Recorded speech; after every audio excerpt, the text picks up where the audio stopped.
Antes de nada, agradecer al Grupo Hábitat, ya lo dijo Fernando antes y lo reitero yo, una por invitarnos a estas jornadas, pero yo creo que más por la labor que hacéis habitualmente, ¿vale?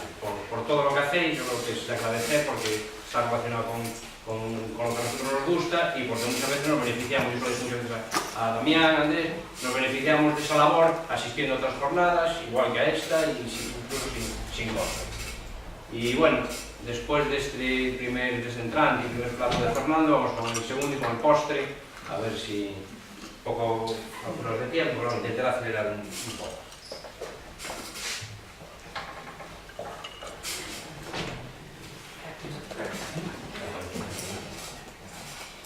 Me imagino que de la gente que asistís, quitando la primera fila, casi son del grupo micológico, o sea, de la Asociación Micológica Logroñesa, el resto tenéis mucha experiencia con el mundo, con el mundo de las setas. O sea, lo de Fernando sobre todo súper mágico, me imagino. Pues ahora vamos a una parte un poco más práctica, más, digamos, más coloquial, de setas, de lo que realmente vemos, de lo que realmente las noticias que vemos habitualmente en la prensa, de lo que realmente vemos en las guías, un poco menos mágico, pero más comestible. Yo diría lo primero, eso para todo el mundo, para la gente que empieza, que se inicia, y para la gente que ya llevamos tiempo en la micología, lo principal para empezar a distinguir especies es tener estas características de identificación claras, o por lo menos usarlas. Vale. Normalmente se tiende por inexperiencia cuando a mirar las setas y darle más importancia, por ejemplo, al color que a otras características. En este caso, las setas, el color es una característica más, no es más interesante o más clarificadora que otras. Entonces, yo diría que todas son exactamente, tienen la misma importancia. Aquí hay una que no tenemos, lo comentaba antes Fernando, que es la microscopía, que en algunos casos es imprescindible, pero los ejemplos que voy a poner hoy, el 90% o casi todas no haría falta de microscopía. Es una manera simple para que se vea que son setas que todos conocemos, o que alguna vez las vimos, o que nos suenan de ir al restaurante. Entonces, estas características son las principales: el olor, el sabor y el tacto. El olor, mucha gente tiende a coger las setas, a mirarlas y nunca se le ocurre olerlas. Nosotros siempre las olemos, siempre, porque hay determinadas especies que para diferenciar una de otra que son muy parecidas. La característica diferencial principal en esas dos, que igual son del mismo género, es el olor. El tacto igual, la textura es muy importante, incluso a veces el sabor. No hace falta que esté cocinada, la mayoría de especies se pueden probar en crudo, incluso las faloides. Vale, mucha gente pregunta, ¿las setas se contagian unas con otras cuando van en el cesto? No, es por ingestión. Vale, o sea, una seta se puede probar, se mastica, para saber si es picante, si es amarga, se escupe y no pasa nada. Uno puede comer un cachito de faloides y moriría por otro problema es que vaya un ejemplar de faloides en el medio de unas setas que llevamos a casa cocinadas. Eso sería un problema. Entonces, olor, sabor y tacto, las macroscópicas, lo que vemos. El carpóforo es la seta. Lo que explicaba antes Fernando muy bien, que el aparato vegetativo es lo que no vemos y el fruto es la seta, pues eso sería la seta.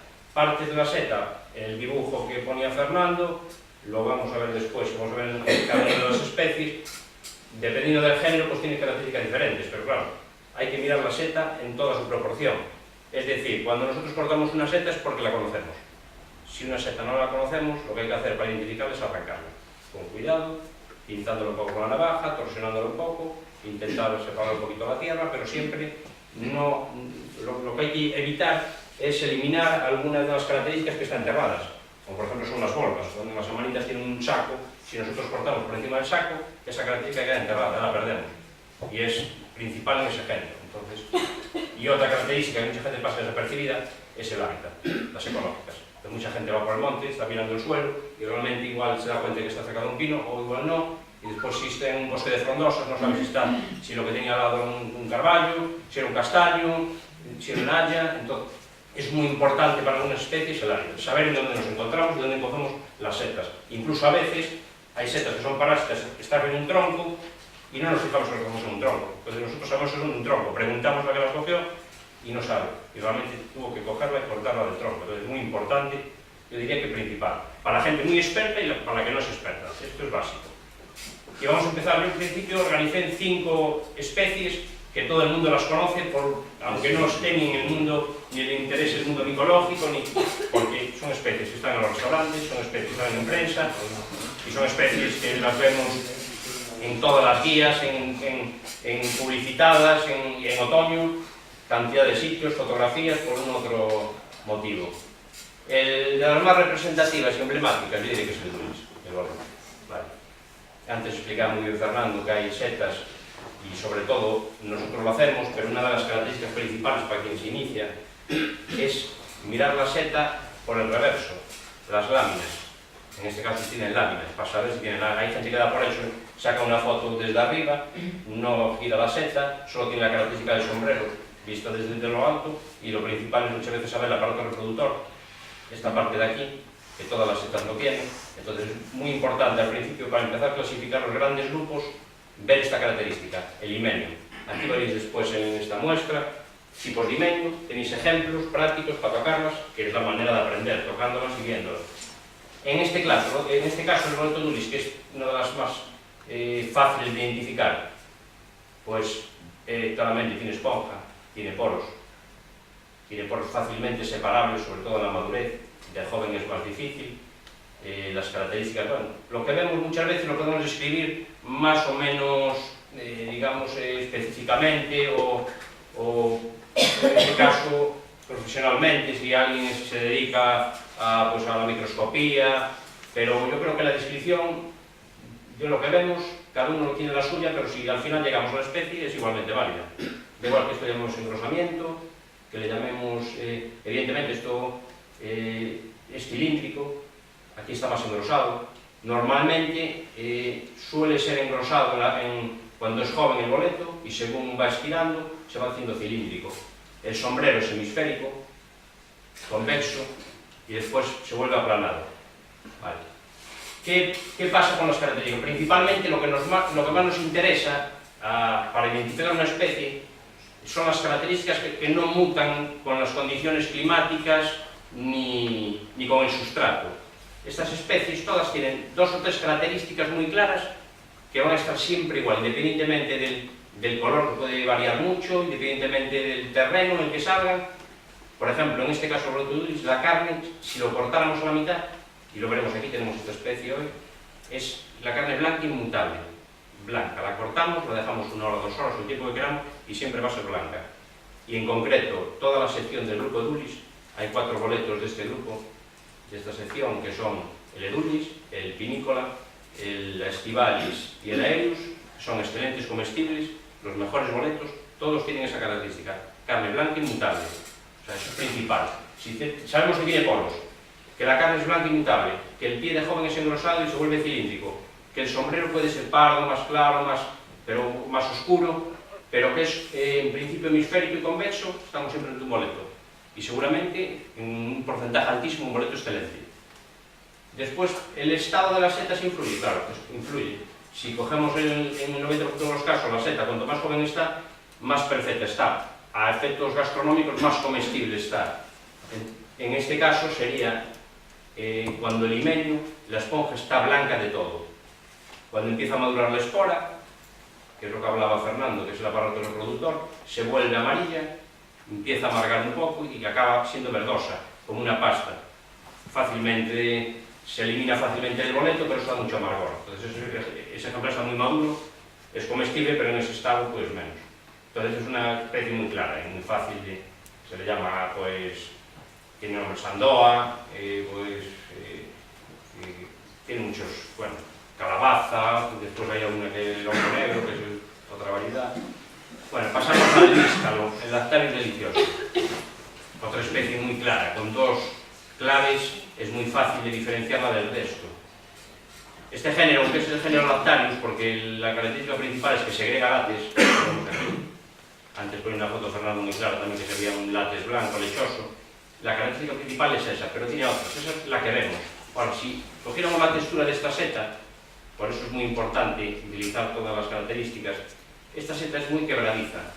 Vale, es del grupo de las rúsulas, es de la familia Rusulaceae. ¿Qué quiere decir? Que si lo miráramos a un microscopio, tiene unas células granulosas, esféricas. Entonces, esas células esféricas granulosas Al cortar le dan una textura de romper como una tiza. Es muy quebradiza. Otras no tienen. Romperían como si fuera fibra de silaje. Esta es quebradiza precisamente por eso, por la venusilidad de las células. Y bueno, aparte de esa característica, que es el látex siempre lo tienen los lactarius, es así, da igual el lactarius que sea, si es un lactarius se agrega látex.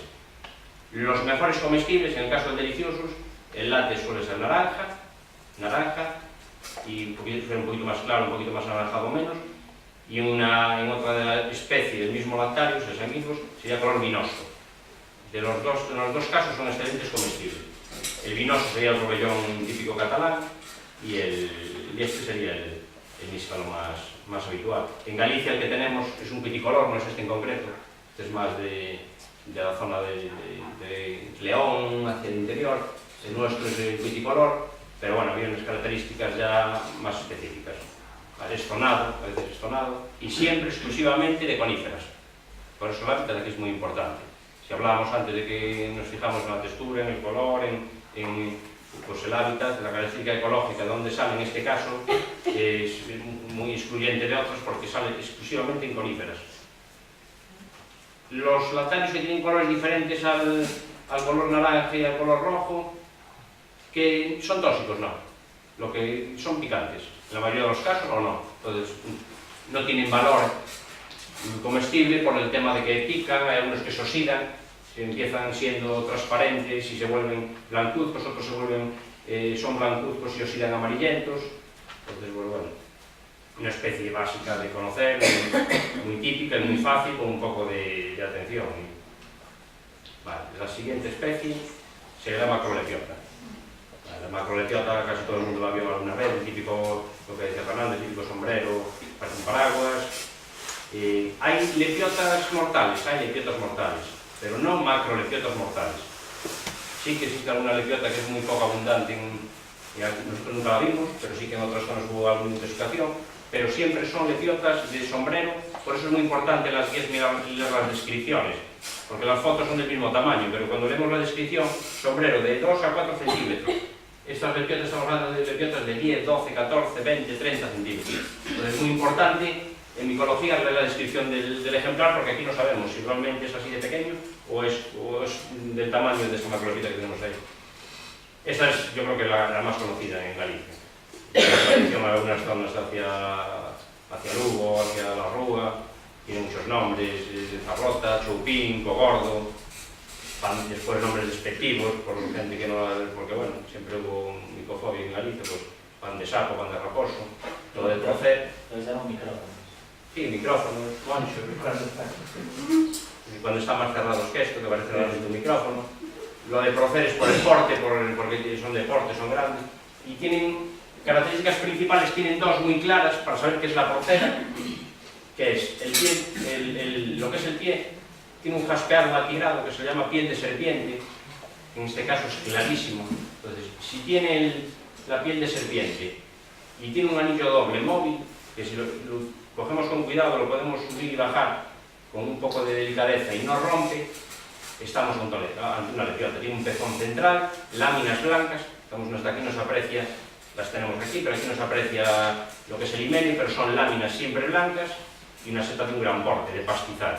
Si hablábamos la anterior del níscalo de coníferas, el boleto edulis, que no lo comenté, pero puede salir en frondosas y en coníferas, en varios hábitats. Estas, casi exclusivamente, es saprófita, es de prados, de pastizales, donde hay materia orgánica. Descomposición, sapro de putrefacción y fitoplanta. Eso es donde hay ganado, sobre todo. Comestible excelente también, evidentemente es un comestible. Vamos a pasar al siguiente, cantar los cibarios, ponía un hermoso correo de Luis Fernando. Otra seta, estamos hablando de setas las más emblemáticas, las excelentes comestibles y las más conocidas. En este caso, el rebozuelo, se puede dar en todo tipo de bosques, sobre todo frondosas, coníferas, y alguna variedad del cibarius se da en eucaliptos, lo que comentaba Fernando. Hay una variedad que es la forma amatisteus, que es un cibarius igual, que tiene unos toques ferruginosos, con unas escamitas color granate, y tiene un pie más mazudo, más compacto que este que vemos, sería un cibarius igual, sería una variedad, y salen eucaliptales y es un excelente comestible también. Característica principal del cibarius, tiene un olor al albaricoque, muy claro además, un olor muy claro al albaricoque, melocotón. Tiene unas láminas, o sea, láminas, no, perdón, pliegues, aquí no son, normalmente no son láminas, sino lo que se ve aquí como un laberinto de pliegues, realmente es como si arrugáramos el sombrero. Si cogiéramos una seta que tiene láminas, podríamos coger una lámina, separarla del sombrero y el sombrero estaría intacto. En este caso, si quisiéramos separar un pliegue con la mano y arrancarlo, estaríamos arrancando un cacho de sombrero, rompería el sombrero. Entonces, esa es una forma de saber si son, aparte, bueno, que se aprecia claramente que son pliegues, y decurrentes por el pie. Lo que comentaba antes Fernando, que había una gama, yo no me complicaría mucho, nosotros me quedaría con 2 o 3 nociones, que sería cuando avanzan por el pie, se unen al pie y bajan un poco por el pie, se llama decurrente, decurren un poco a lo largo del pie. Las annatas quiere decir que se unen, no decurren por el pie, sino simplemente acabarían aquí, se unirían del sombrero al pie. Y después las libres serían las que tienen una escotadura, que no llegarían al pie. Habría como si fuera una escotadura en el medio, porque realmente no tienen unión con el pie. Yo me quedaría con esas 3 para empezar, formas de unión del sombrero y el pie. Cantarelos, hay muchos tipos. En este en concreto el pie es macizo, el cibarius siempre es macizo. Hay otros craeterelus, que son hermanos del cantarelus, que la característica principal es que el pie es hueco. Serían setas excelentes comestibles, pero con el pie hueco. Y también habría tonos amarillos, más o menos, muy similares, más atrompetadas, serían con un pie más largo, y bueno, otra excelente comestible. Y la última, de las 5 que puse en plan para empezar, sería el himnorrepando, la lengua de vaca. Vale, es otra seta buen comestible, sabor un poco amargo. Si hablamos de olores, el boleto dulis huele dulce, avellanado, el níscalo carece de olor, aunque sí que el níscalo es una seta que tiene una textura, lo que hablamos antes, quebradiza, tiene el látex, es una seta carnosa, pero sí que es carente de olor. El edulis es los boletos, los mejores boletos de ese grupo de edulis son muy aromáticos y huelen como, aquí le huele a almendra, a mí me huele dulce. Después tenemos hablamos del cibarius que huele al albaricoque, y este pues huele a seta, olor fúngico, no tiene un olor. ¿Qué particularidad tiene? Ya de por sí amarga un poquito la carne, es un buen comestible, aguanta mucha cocción, porque es muy duro, es muy carnoso, sobre todo sale en una época tardía, en el otoño tardío, una época que aguanta muy bien el frío. Si es una seta que aguanta muy bien el frío, es macizo el pie, muy carnosa.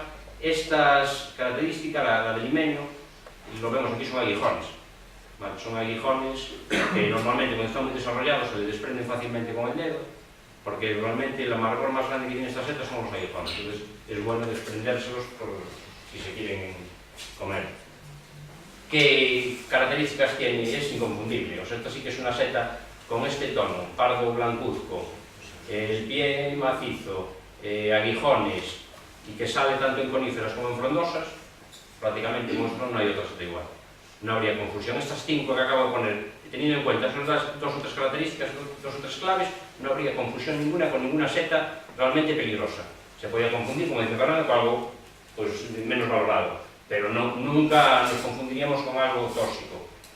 Hay una hermana de esta, el rufescens, que sería un nimum con el pie, un pie más alargado, tendría los tonos más rojizos amarillentos en el sombrero, no tan blancuzcos y tan pardos, tendría los aguijones también más desarrollados y también sería un buen comestible. Lo llaman lengua de gato, esta llaman lengua de vaca y la otra se llama lengua de gato. También es muy frecuente, pero se da casi exclusivamente en frondosas. Igual que se dan coníferas en frondosas, el rufescens en frondosas.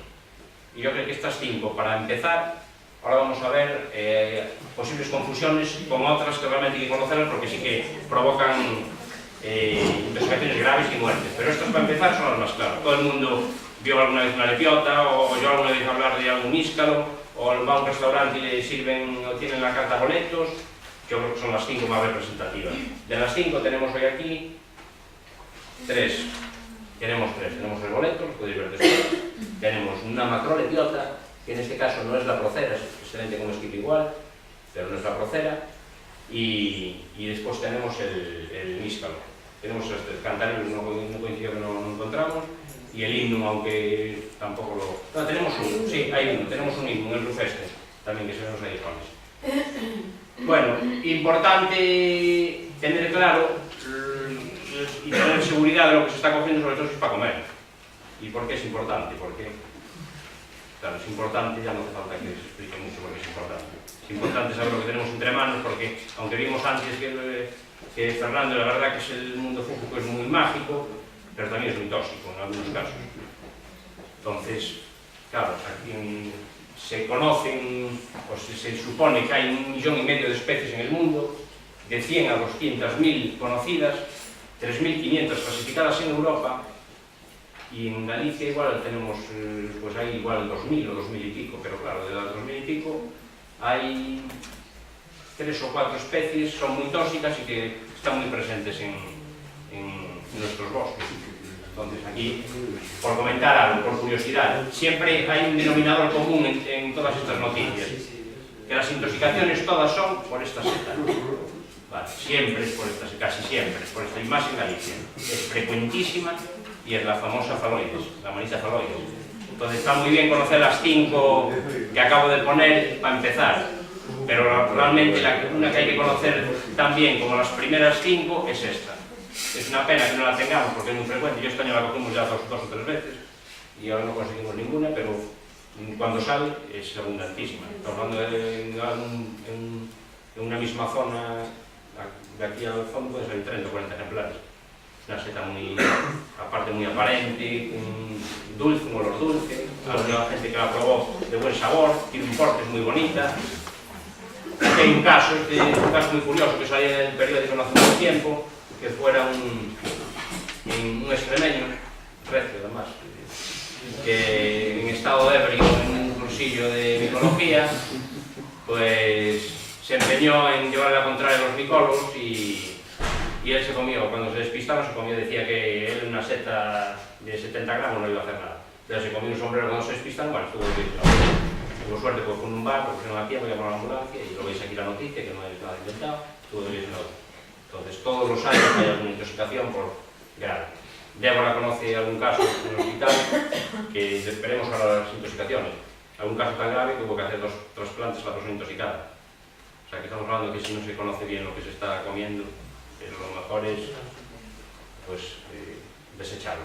Vale. Entonces, o muy por encima por el tiempo ya, voy a ir acelerando un poco, que sepamos los tipos de intoxicaciones cuáles son, porque muchas veces echamos la culpa a las setas y son otras cosas. Y claro, y siempre la culpa siempre la llevan las setas, pero muchas veces son otras cosas. Entonces, que sepamos que cuando nos intoxicamos, si realmente la intoxicación es grave, lo tenemos muy complicado. Una vez que ya estamos intoxicados, si realmente va a ser una cosa grave, la intoxicación es una faloides, ahí, pues el que pueda rezar que dé en algo, pues que rece, porque es muy difícil. ¿Por qué? Porque el periodo de incubación es de más de 6 horas. Entonces, comemos unas setas hoy y mañana igual, estamos hablando en más de 6 horas, puede ser 24 o 48. Igual al día siguiente empezamos a tener síntomas y ya seguramente no le echamos la culpa a las setas. ¿Por qué? Claro, ya hicimos 3 comidas, entonces ya no se acuerdan, le he echado la culpa a algo que tengo más reciente. Y en ese momento, claro, ya tengo la toxicidad en el cuerpo, una toxicidad exagerada que afecta al hígado.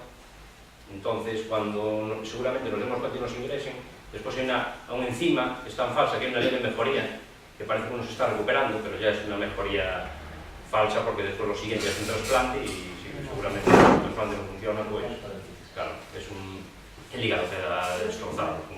Entonces, por eso, cuando comemos setas y al poco rato uno se encuentra mal, es una intoxicación leve, una indigestión.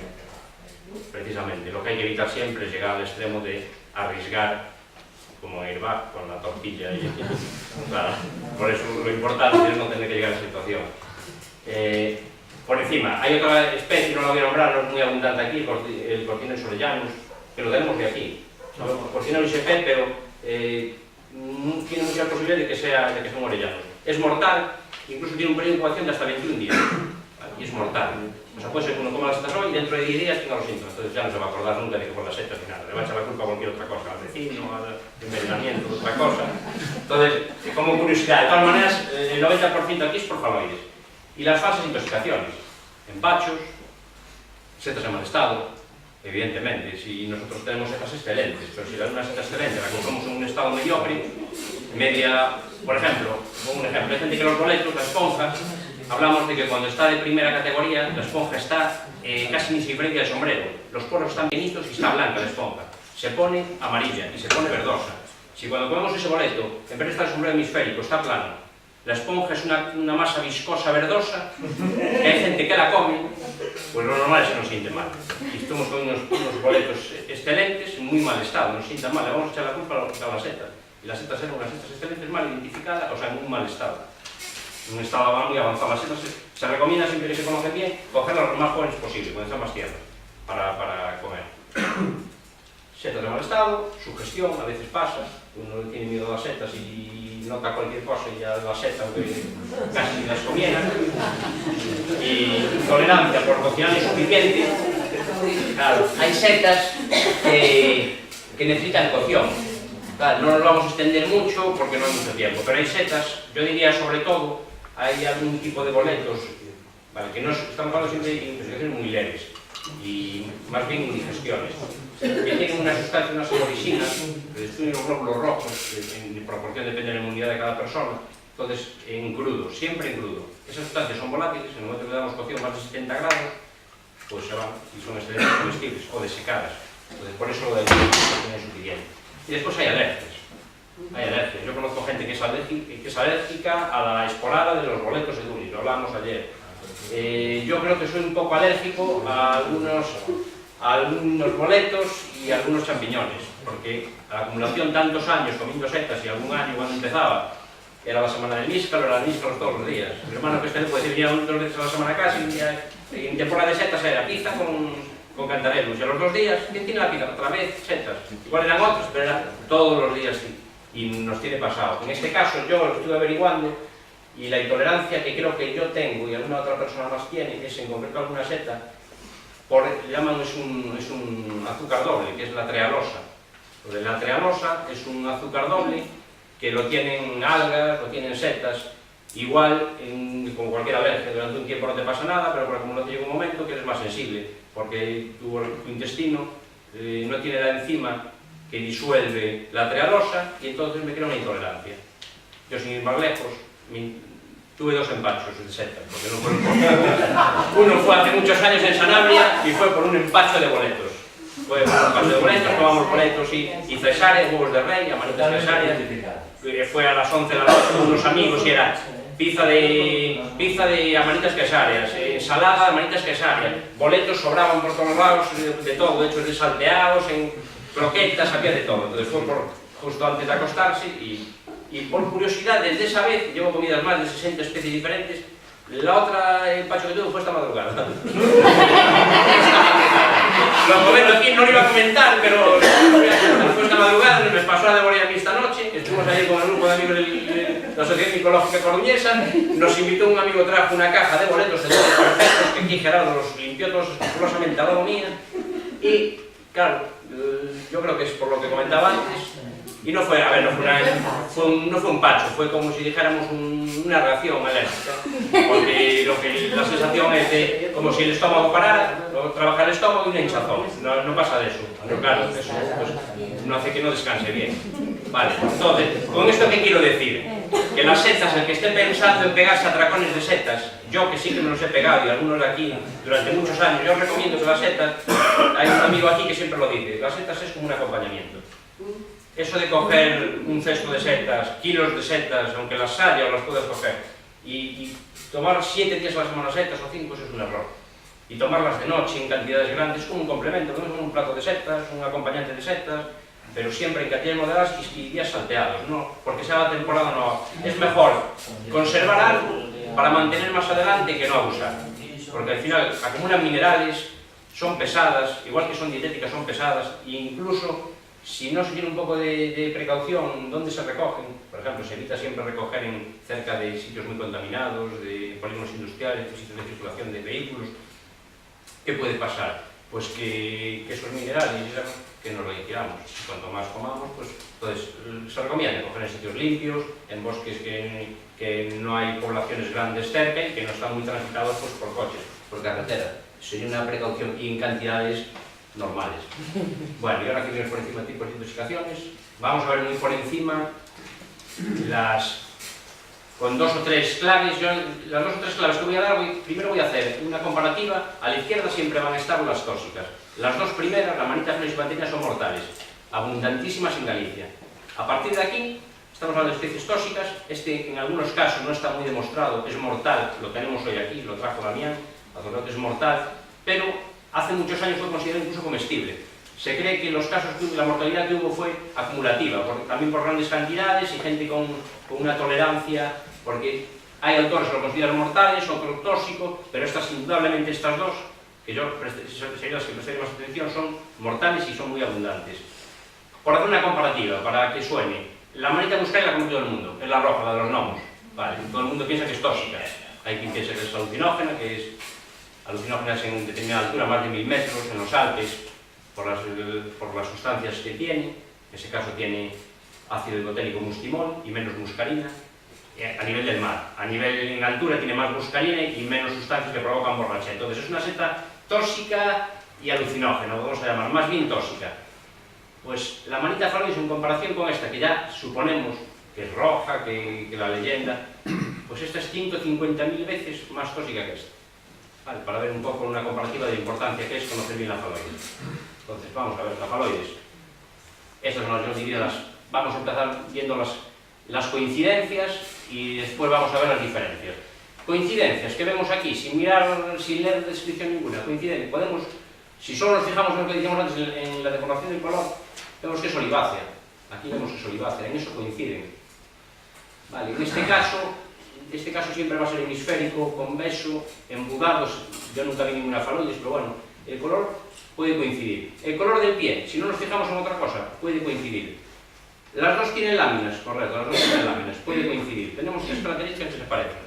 Si solo nos fijamos en eso, nos estamos equivocando gravemente. Ahora, vamos a lo que tenemos que fijarnos, no solo en el color, vamos a fijarnos en las demás características, lo que hablábamos antes, caracteres organolépticos, pues vamos a fijarnos, sobre todo macroscópicos, lo que vemos, las características morfológicas de la seta. Vemos que tiene pie. Vale, en este caso vemos que tiene un saco. Vemos que tiene un saco en una volva en la base, y aquí no lo tiene. Entonces, esta característica precisamente es una característica de las amanitas, de todo el género de las amanitas, el saco. Hay diferentes sacos, pero con saber que es un saco llegaría. Después, láminas blancas y el sombrero. Apreciamos en el sombrero que tiene como unas fibrillas, en este caso pardas, que aquí es un oscurecimiento. Si lo miramos bien, vemos unas fibrillas. Y después vemos que este tiene anillo. Vale, aquí tiene restos de anillo. La rúsula nunca tiene restos de anillo. Entonces, si tenemos en cuenta presencia de volva, saco, saciforme, por eso lo de para identificar nunca cortar. Aquí no tiene saco. Sombrero balado, raramente embudado, yo no vi ninguna. Embudada como puede ser, tiene anillo y sin anillo. Con estas 3 claves estamos evitando intoxicación. Con estas 3 claves, con esta comparativa, con esta seta. Vale. Sí, evidentemente, pues eso. Vamos a ver otra diapositiva de la manita, porque yo creo que es la más importante. Ahí tenemos lo que hablábamos antes, porque qué nos parece, en qué se diferencia, y ahora vamos a ver con qué se podría confundir también, que hubo intoxicaciones graves en Quiroga hace 3 años, me parece una señora fuera por champiñones. ¿Cómo podemos confundir una manita faloide con champiñón? En este caso, semejanzas. Aquí el color, en este caso no sería una semejanza. En este caso, ¿vale? ¿Qué pasa? Que hay una variedad de faloides, que es esta, aquí parece un champiñón, esto es una variedad de faloides alba, es la forma alba. Bueno, pues aquí tenemos si realmente cortáramos por encima de la volva, esto que vemos en el medio sería un champiñón, la apariencia de champiñón. Exactamente igual que un champiñón, además en estado tóxico pues más se confundiría. ¿Qué diferencia habría para no confundirla con un champiñón? Color de láminas. Vale, color de láminas de un champiñón siempre, la característica de los agaritos es que tiene las láminas, aunque sean muy jóvenes, rosadas y se van poniendo pardas.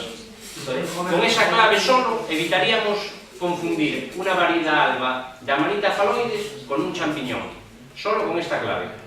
Pero claro, hay que fijarse. ¿Qué tendríamos el champiñón? Si nos fijamos en otras cosas a mayores y tenemos más conocimientos, veremos que el champiñón nunca tiene bola, tampoco. El champiñón tiene un anillo, pero el anillo de la... Aunque aquí no se aprecia, el anillo de la faloides, la parte superior del anillo de la faloides es estriada. Y el agaricus nunca tiene anillo. Tiene un anillo, en algunos casos, como globoso, y hace como una rueda de carro, pero en la parte inferior, no en la parte superior, como tiene la faloides. Entonces, principalmente, para confundir un champiñón, habría que tener... Si no se tiene seguridad, mejor desecharlo. El champiñón, evidentemente, hay muchos comestibles, otros tóxicos, pero mortal y con la gravedad de la faloides no hay ninguno. Vale. Aquí lo de la... esto no hay mucho tiempo, pero bueno, lo de la Agripina era por fue la cuarta mujer del emperador Claudio, que murió intoxicado por faloides. Le llamaban también la cicuta verde, le gustaba mucho los huevos de reina, caesaria, la manita caesaria que es excelente comestible y lo envenenaron con faloides. Vale, la siguiente... Seguimos con las manitas, claro. ¿En qué se parecen? Vamos a lo mismo, una manita mortal con una manita comestible, en este caso lo que hablaba antes, con hemolisinas. Esto tendría que cocinarse para pasar de 70 grados para que fuera una seta sin ningún peligro. Pues bueno, semejanzas. Pues se puede semejar en que tiene un pie blanco, el sombrero es hemisférico, convexo, y tiene alguien que no precisara mucho la descripción, pues que tiene restos blancos por encima, como manchitas por encima del sombrero, pues ahí sería coincidente. Básicamente en eso. Ahora, vamos a mirar las diferencias claras para ver. Pues las diferencias claras son las que tenemos aquí. La manita panterina siempre tiene unas placas blancas y disgregadas, como puntitos.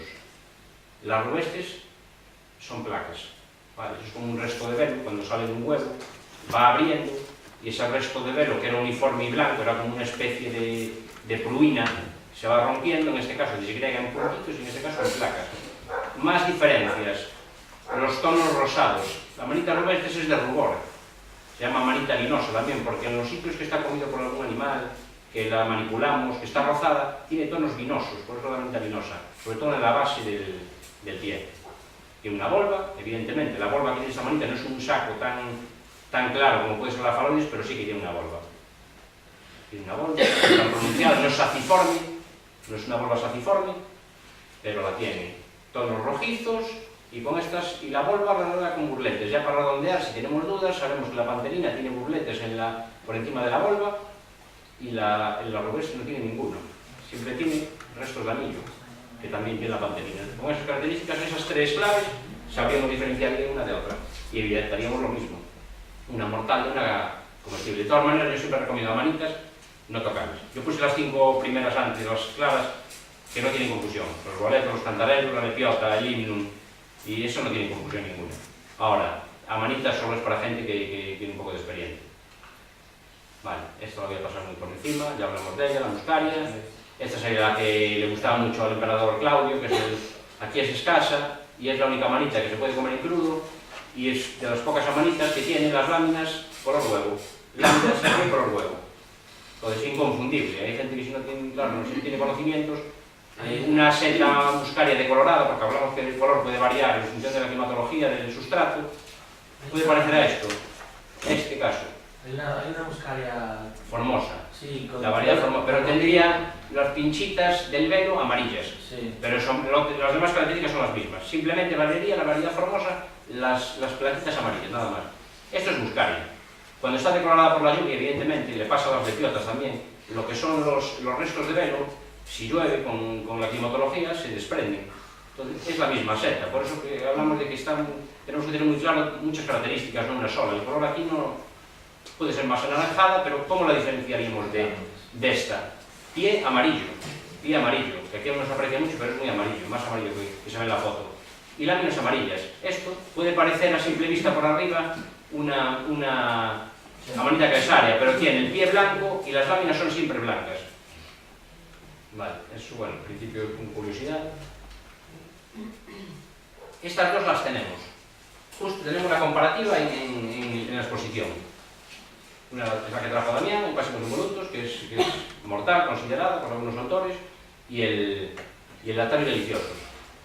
Claro, aquí esto también, lo mismo, con 3 claves es suficiente. Estamos hablando de especies muy macroscópicamente muy diferenciadas, no hace falta ni microscopio, ni nada. Cualquier persona puede diferenciar teniendo en cuenta esto. La primera ya es que esta segrega látex. Hablamos que es un latario, segrega látex, y hablamos de que tenía las células que son quebradizas, son redondas. Entonces es quebradiza como una tiza. Esta no. Esta, si la intentamos romper, no rompe como una tiza. Es como si fuera madera, como si la echara. La otra rompe al momento, por el tipo de composición, porque esta, recordamos, es de las rusuláceas. Entonces, estas son las características principales. Sombrero pardo marrón, amarillo oliváceo, sombrero naranja, esta tiene círculos, está zonada, esta no se le aprecia tan zonada como... El sombrero es muy involuto. Aquí, ojo, aquí cuando son ejemplares jóvenes de níscalos, pueden tener el sombrero también involuto. Vale, por eso decimos que a veces hay excepciones. Hay níscalos que tienen esta presencia, pero evidentemente los sabríamos cortarlos porque se pegaría látex por cualquier parte, el sombrero de pie. Aquí lo tenemos, el látex, naranja, que hablábamos antes, o color vinoso, que son los excelentes comestibles. Y bueno, esas son las diferencias claras. Vale, en este caso, lo que hablábamos de las macrolepiotas. Hay gente que pregunta muchas veces en los cursos, ¿las macrolepiotas hay una venenosa? Sí que hay una venenosa, además le lleva el nombre, venenata. Y es macrolepiota, es una lepiota grande. Yo hace un año mi hermano encontró aquí en la avenida de la Barra, me llamó un día y encontró unas en un parque, ahí en la avenida de la Barra. Me traen unas lepiotas, como en caso las que conocen mis padres, me traen unas lepiotas ahí a ver si se comen. Vale, y fui a la avenida de la Barra, este ejemplar exactamente, los tres ejemplares, y los que se ven en la portada de la ponencia, pues son de ahí, desde la avenida de la Barra. Y entonces me las llevé para casa y empecé a leer la bibliografía, miré mis libros, y claro, lo primero que ya noté es que el pie no lo ha jaspeado, no es pie tigrado, es un pie liso. Eso ya lo vi consultando ya a simple vista. Y después, tiene el pie liso, ¿no? Evidentemente, tiene el pie liso, como porcelana. Este es pie atigrado, más pardo, y este es liso. La primera diferencia. Estamos hablando de dos macrolepiotas de tamaño grande, similar, de 12, 15, 20 centímetros de diámetro. Las dos con el anillo móvil. Exactamente, prácticamente este es un poquito, aquí no se aprecia, pero el de la macrolepiota procera es doble, un anillo más globoso, pero es también móvil y que no se rompía, ¿vale? Entonces, seguí mirando y evidentemente la forma de disgregar de las escamas del sombrero las tenían diferentes, ¿vale? Esta, lo que vemos aquí, disgrega como si fuera más radialmente, y esta en forma radial pero estrellada, parece una estrella. Entonces, y si aquí lloviera, que aquí vemos el ejemplo sin lluvia, más o menos las 7 intactas, si aquí lloviera, todas estas escamas se le irían, estas pequeñas, quedaría el pezón central. En este caso no es tan acusado el pezón central, pero sí que aunque lloviera, lo que es la estrella quedaría totalmente marcada, porque es duro.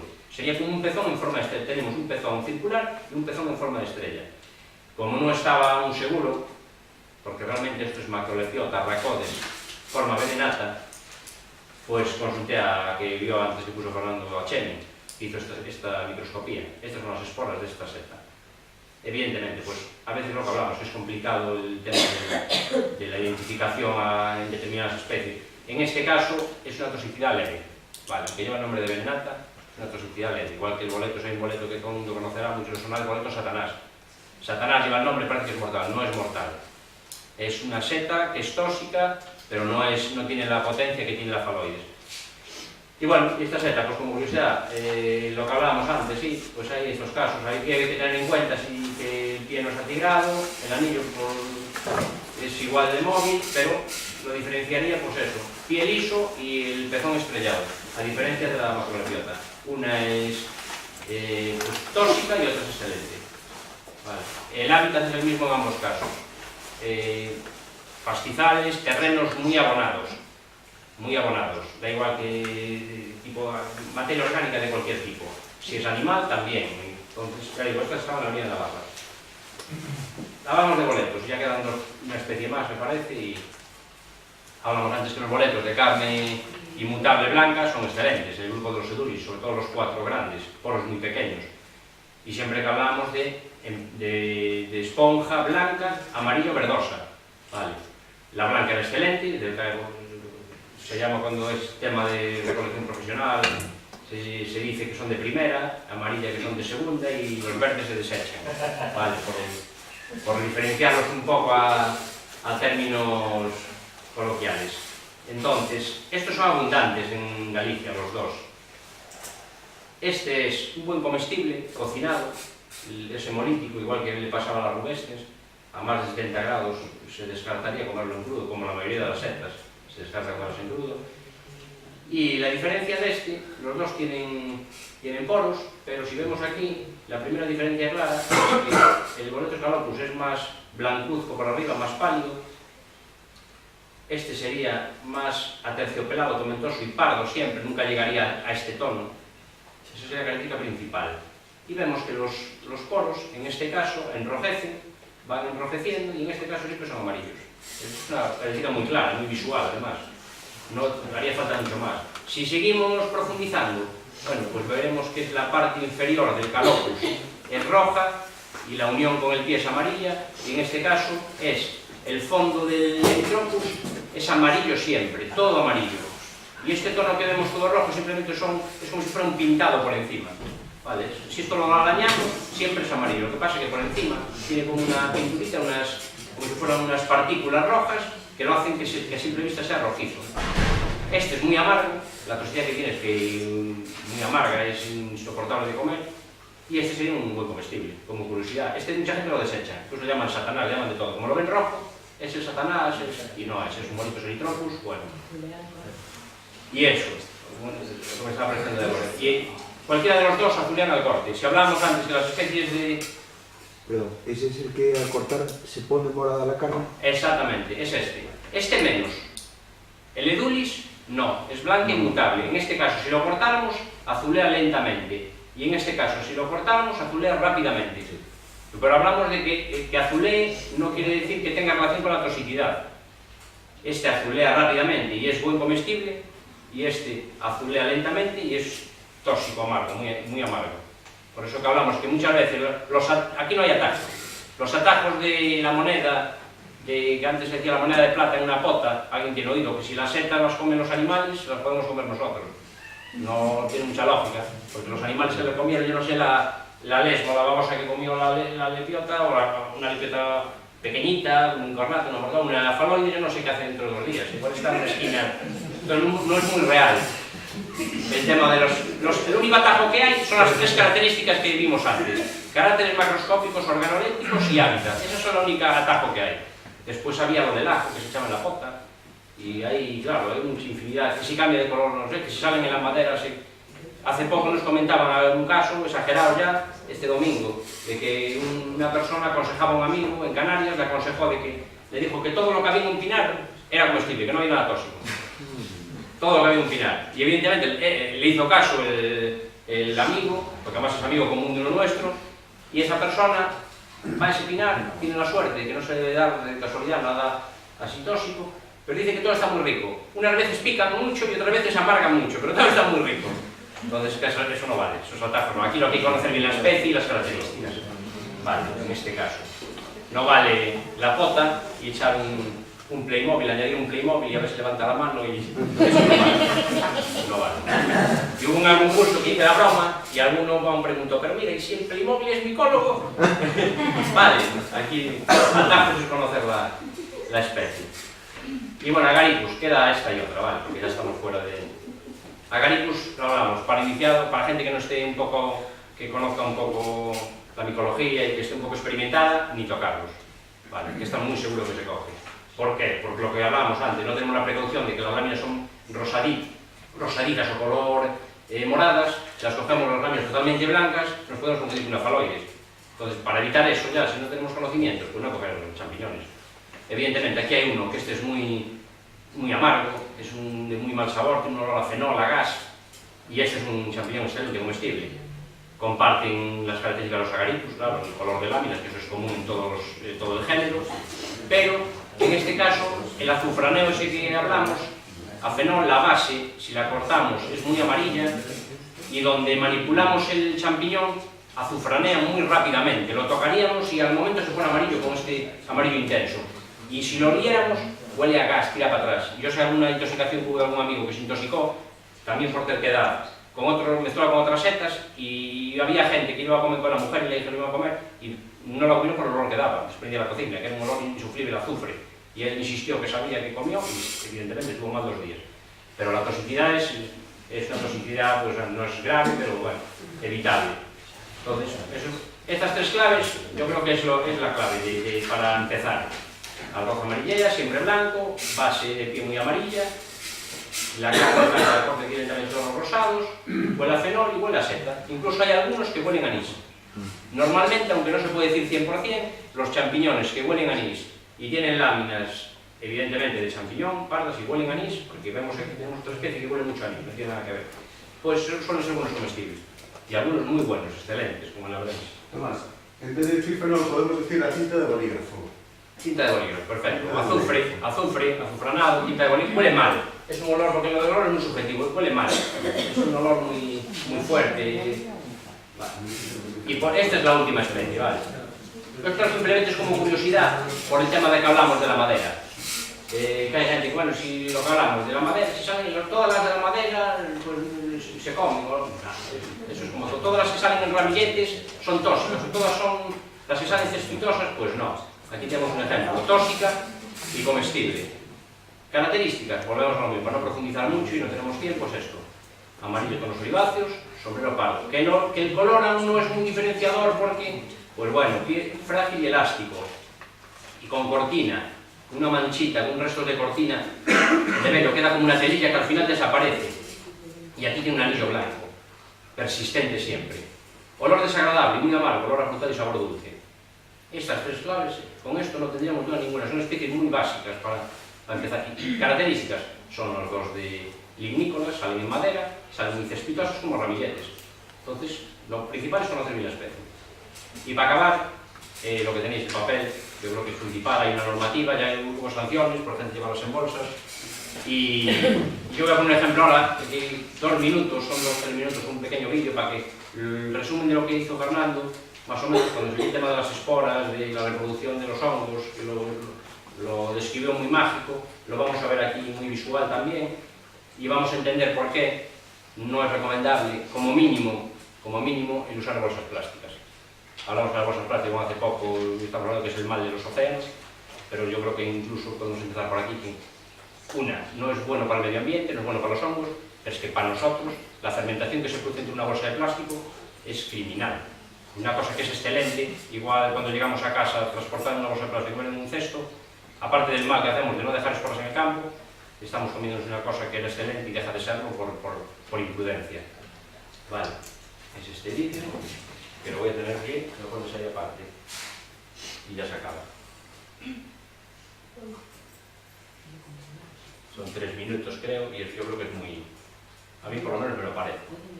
En las condiciones que está este vídeo, evidentemente, yo lo saqué de otra... bueno, lo saqué de internet, de una ponencia que me dieron unos...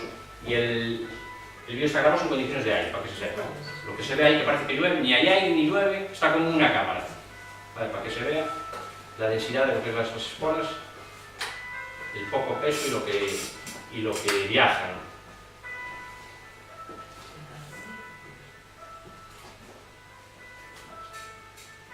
En ese caso concreto lo vamos a ver ahora, cuando enfoque un plano de lejos, que es una manita, se ve claramente la forma. Eso todo son esporas. O sea, eso es todo lo que quedaría en la bolsa de plástico. Eso es tiempo real. Eso es tiempo real. Está grabado real, es tiempo real.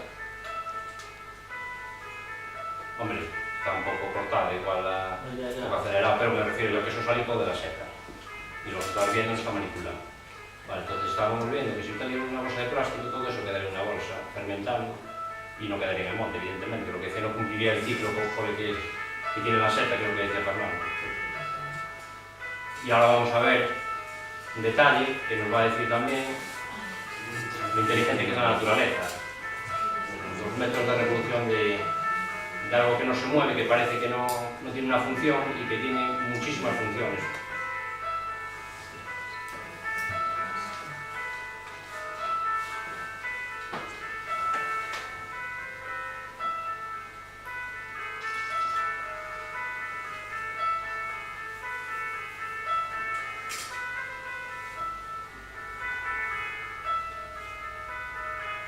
Me quedan 25 minutos.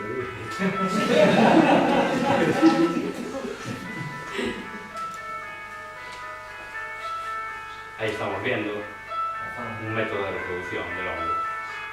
Evidentemente esa mosca va impregnada de esporas por todos los lados y la marcha con las esporas para otro sitio. En algunos hongos tienen un olor fétido que atrae a los insectos directamente. Esta en concreto no, pero bueno.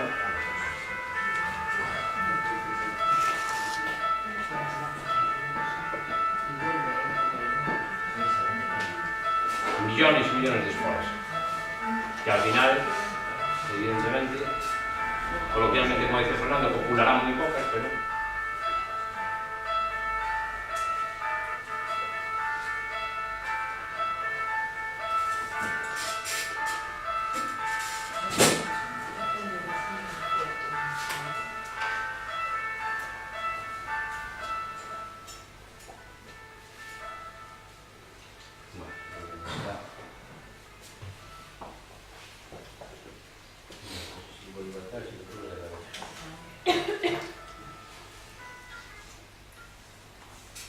Bueno, nos pasamos un poco de... queda una sola, porque siempre me pregunta la gente, ¿qué guía comprar? Quiero empezar con las setas y después, pues si algo que quiero anotar, es que no lo anotar. Vale, yo creo que esto es muy interesante, porque siempre es lo que más pregunta la gente. Vale, ahora bien, yo quiero empezar en casa y quiero comprarme una guía. Yo tengo muchas, evidentemente, puse las que más utilizo. Los autores de Congresos de Galicia son de nuestra asociación, son gallegos, son guías gallegas y las otras pues son un poquito más completas, la de atlas fotográficos un poco más de, diríamos, de consulta en casa, y la de abajo es de dibujos, pero muy completa, la de Cortiquiz. Son de dibujos que realmente cuando se tiene un poco de experiencia son muy descriptivas. Entonces esas serían unas guías para empezar asequibles. Bueno, y nada más. Y yo, el resumen que haría, el que aprendió algo que bien, me alegro, y si hay duda, pues evidentemente no arriesgar. O sea que yo creo que sería el resumen, que se quede cada uno con lo que pueda, pero en caso de duda no arriesgar, porque los efectos que serían pues trágicos.